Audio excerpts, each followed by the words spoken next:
Hi, I'm Jocelyn Herzog, and this is my musical autobiography.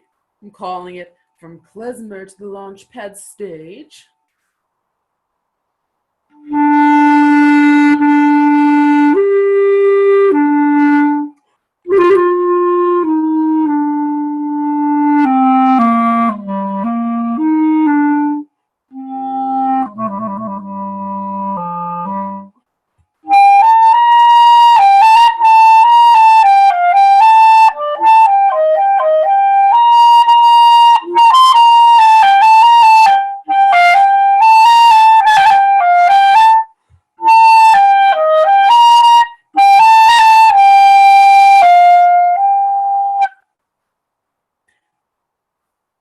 I was just a child, and every time we went to High Holy Day services at my temple, Mount Zion Temple, we would hear this amazing clarinetist. His name was Jerry Gottler, and he would play clarinet versions of Debbie Friedman melodies. Um, and it was just this haunting, whining, plaintive sound. He would always do it solo, not accompanied, and that's when I discovered the clarinet. So my childhood influences on music were being Jewish. Music was always part of the synagogue, and a lot of them were Debbie Friedman tunes. Nu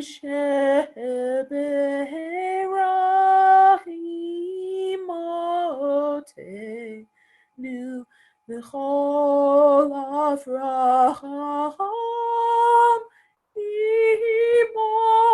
imotenu. Another big Jewish influence was Simchat Torah. We would just dance around the synagogue while people played rowdy, loud klezmer music on accordion, clarinet, double bass, and usually a couple other instruments just for good measure.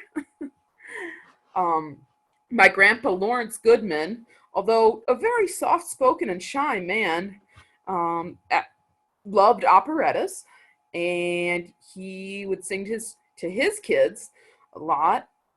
And in turn, my aunts Jenny Goodman and Alice Goodman Hill are very great musicians. In fact, Alice Goodman Hill actually wrote the libretto to Nixon in China, which is an opera by John Adams. Okay.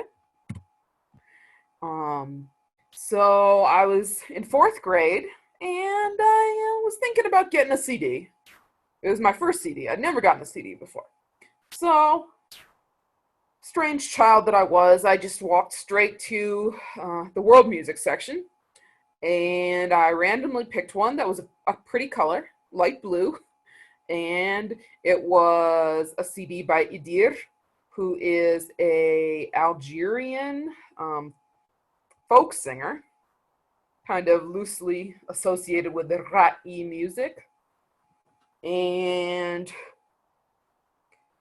I just thought it was very beautiful, very, very haunting, very lovely. I had never heard anything like it. And, a couple songs really launched my lifelong love of Arabic music. I'd never heard anything like it, and I would love to play you a little bit of it.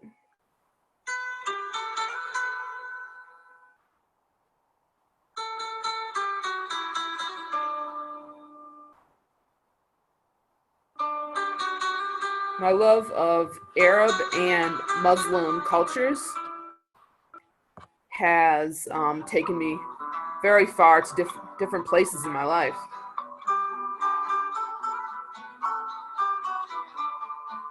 I've studied the Arabic language over and over, and I consider it to be music itself.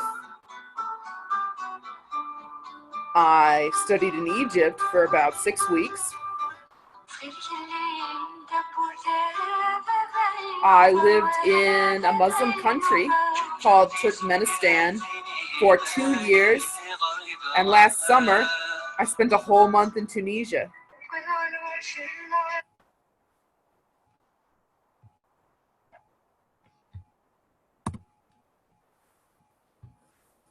Around that time, I had my, as my Bulgarian friend calls it, my quintessential American uh, life-changing summer camp experience. But mine was music camp, of course. Um, Basically, I was a lonely, dorky child, and made my very first friends. This is Miriam, who plays the violin. I'm the one in the middle, and that's Ronnie, who plays the flute. After that, I was in Greater Twin Cities Youth Symphonies for several years. Again, it was pretty much one of my only sources of socialization. Now, my family loved music, but were more listeners to it. We heard a lot of George Winston's Summer CD and the Roaches. And my mom would take me to McPhail, where they have this musical trolley program. This was back when I was maybe 5, and the song was "Climb aboard the musical trolley, we'll have a jolly time, ding ding."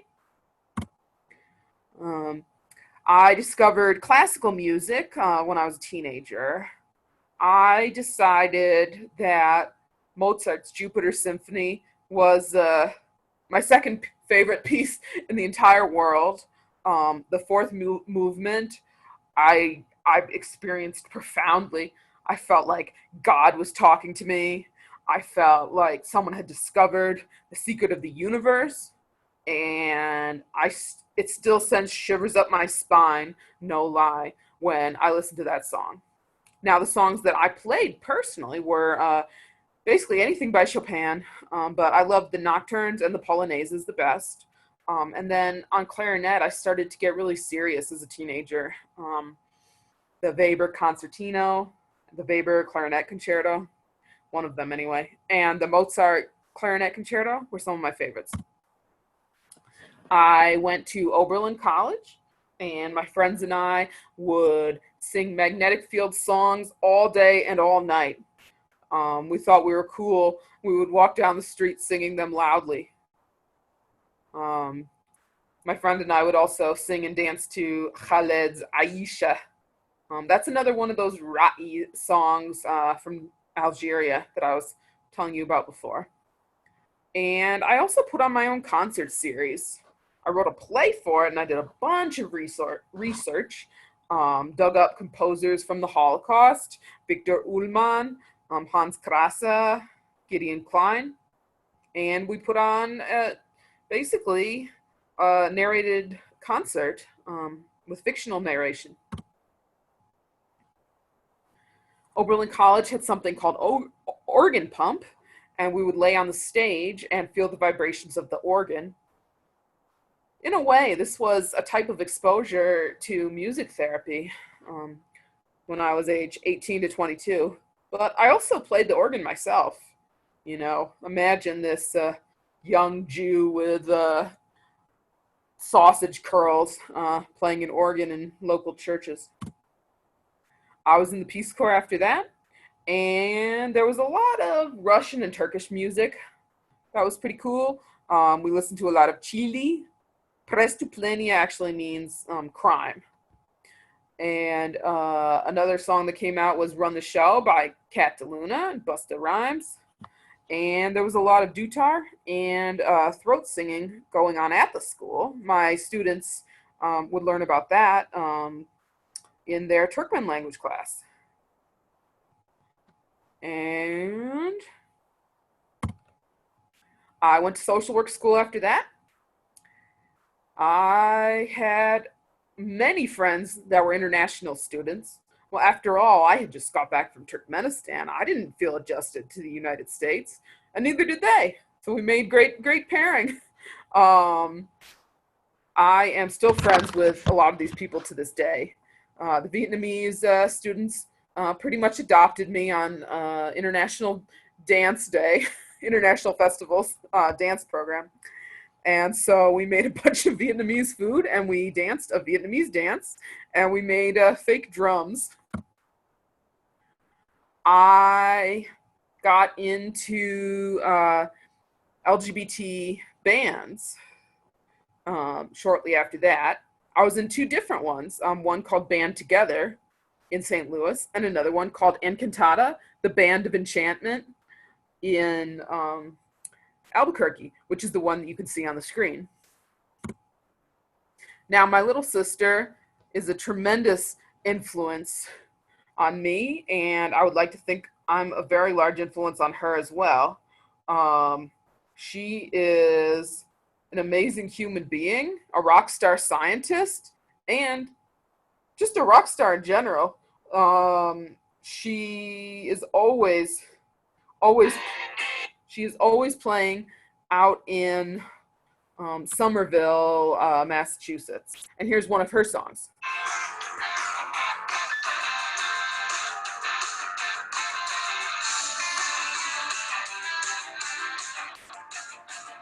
You said you understand why it had to end, but I don't really think that you do. And last summer, for one of her house shows, Lene and I actually sang and played something together. It was rad. I joined a band called Gunsafe about 4 years ago. Sadly, it is on a hiatus now because the lead singer is very busy with school. But I met some of my best friends in Gunsafe. For the first time, I experienced what it feels like to stand on a stage, play music, and, you know, in a way, be a visual representation of the music too. I'd never experienced that before.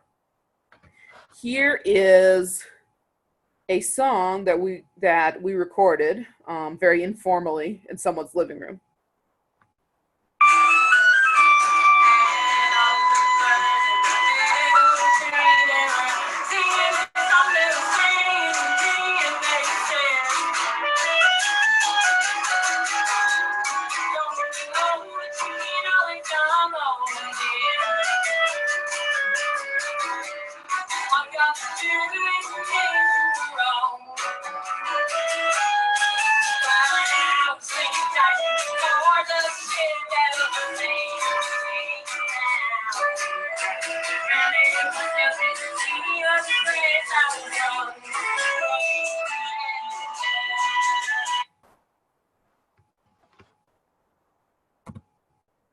And the last slide I'm going to do is love, the music of love.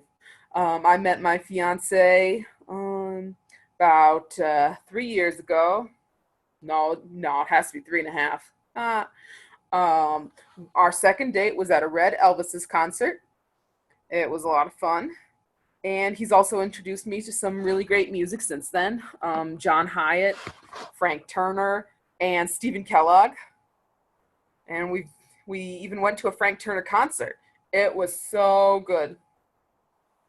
So yeah, that's my musical journey.